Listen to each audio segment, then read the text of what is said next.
Imagine opening a fresh world news bulletin and seeing the headline, "Japan increases military spending to record levels." For some, this might look like just another government decision, but in reality, it marks a historic turning point. A country long considered peaceful, limited by its own laws, suddenly rises from its knees and declares, "We are ready to play again on the field of great powers." For decades, Japan was described as an economic giant and a military dwarf. Everyone knew it as a land of high-tech, manga, and automobiles, but rarely as a real force on the international stage. After World War II, the famous Article 9 was written into the constitution. A complete renunciation of war and the use of armed forces only for self-defense. In theory, this looked like a step toward eternal peace, but in practice, it became a strict cage. Japan could build industry but not freely shape its military strategy. Its army was called the Self-Defense Forces, a nice name for a country that in reality depended on the United States for security. But the world changed, and changed dramatically. China grew from a regional player into a global giant. The People's Liberation Army now has the largest navy in the world, develops hypersonic missiles, and regularly demonstrates power near Taiwan. North Korea keeps launching missiles, terrifying the region with its unpredictability. And the war in Ukraine made Tokyo realize you cannot rely only on allies. In a critical moment, you must be able to defend yourself. Japanese society began to shift. Where the word army once triggered discomfort and memories of a dark past, more and more citizens now see strong defense not as a threat, but as a guarantee of survival. That is why in 2025, the parliament approved an unprecedented increase in military spending. For the first time in decades, Japan broke its own taboo and invested almost twice as much in defense as before. And this step is more than numbers in a budget. It is a symbol of Japan's return to the world stage, a signal to all neighbors. Tokyo will no longer settle for being a quiet technological giant. It is ready to become a player in the geopolitical game where the stakes are higher than ever. The main intrigue is that Japan is not doing this alone. The United States openly supports Tokyo and talks about creating an Asian version of NATO. South Korea, Australia, and the Philippines are also being drawn into this new security architecture. For the first time in decades, a military bloc is emerging in the Pacific capable of challenging China. And now the big question, will this lead to balance and peace through strength?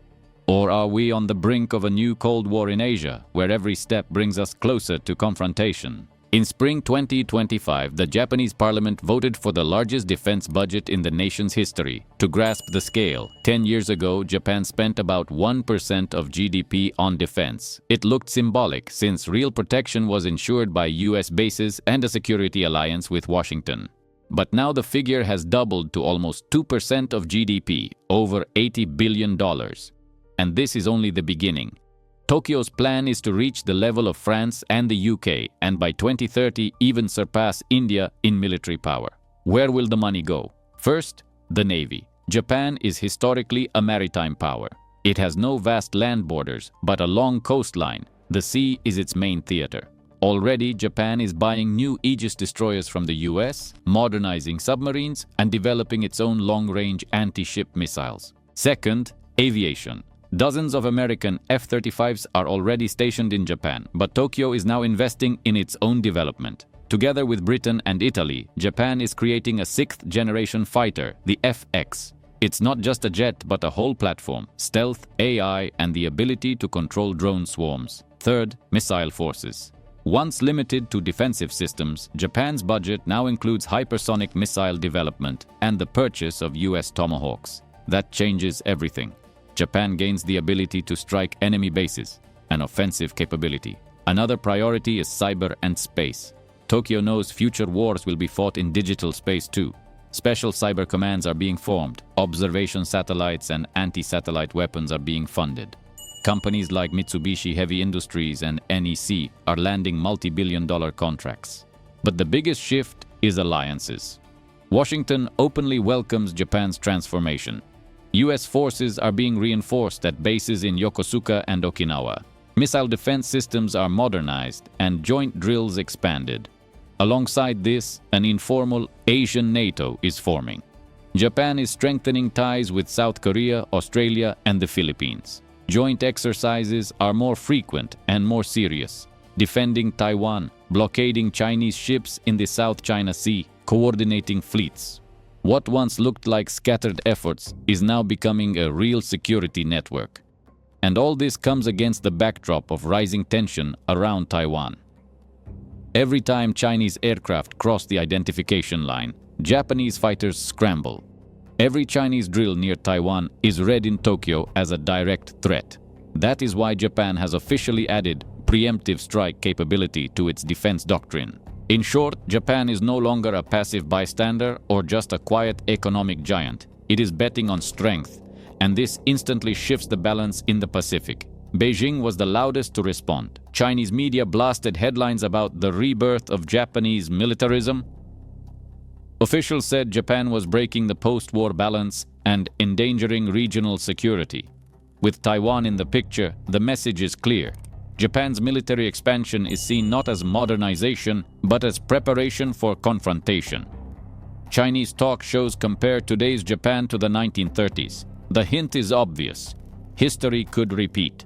Nationalist posters popped up in Beijing and Shanghai urging people not to let Japan threaten China again. Officially, it's still diplomacy, but the mood is increasingly militant. South Korea's reaction is complicated. On one hand, Seoul benefits from cooperation against North Korea. Joint drills with Japan and the US help keep Kim Jong-un in check. On the other hand, memories of Japanese occupation still sting. Many Korean politicians warn of a slippery slope. Yet Washington's pressure and shared threats from China and North Korea push Seoul to cooperate, cautiously. Washington, in contrast, is delighted. For the US, this is a gift. For decades, Americans paid for Japan's defense with bases and budgets. Now Tokyo is taking on more of the burden. Congress talks about a new golden age of US-Japan partnership. American corporations are thrilled too. Lockheed Martin, Raytheon, Northrop Grumman win contracts worth billions. Australia and the Philippines quickly backed Japan. Manila, constantly clashing with China in the South China Sea, sees Tokyo as a badly needed ally. Canberra uses the moment to reinforce the AUKUS pact with the US and Britain, even discussing sharing submarine and drone technologies with Japan. Europe reacts cautiously, but positively. Brussels and Berlin see Tokyo as a partner to balance China in Asia, easing pressure on NATO in Europe. London floated the idea of expanding the G7 into a coalition of democracies. Moscow, however, watches uneasily.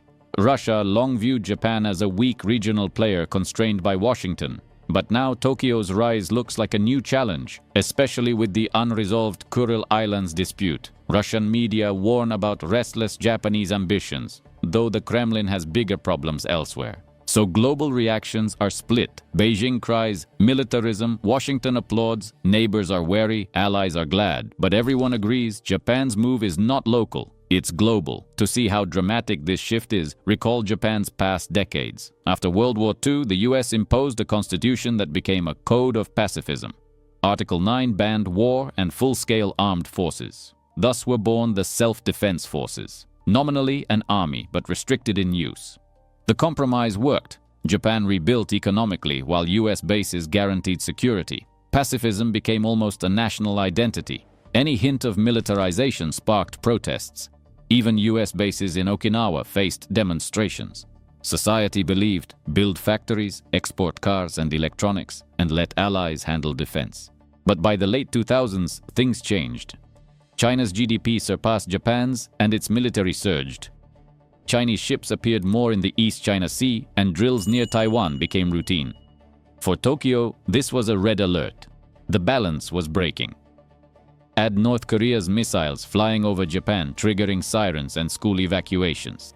Each launch eroded pacifist sentiment. People asked, what if next time no one intercepts? The Ukraine war drove the lesson home.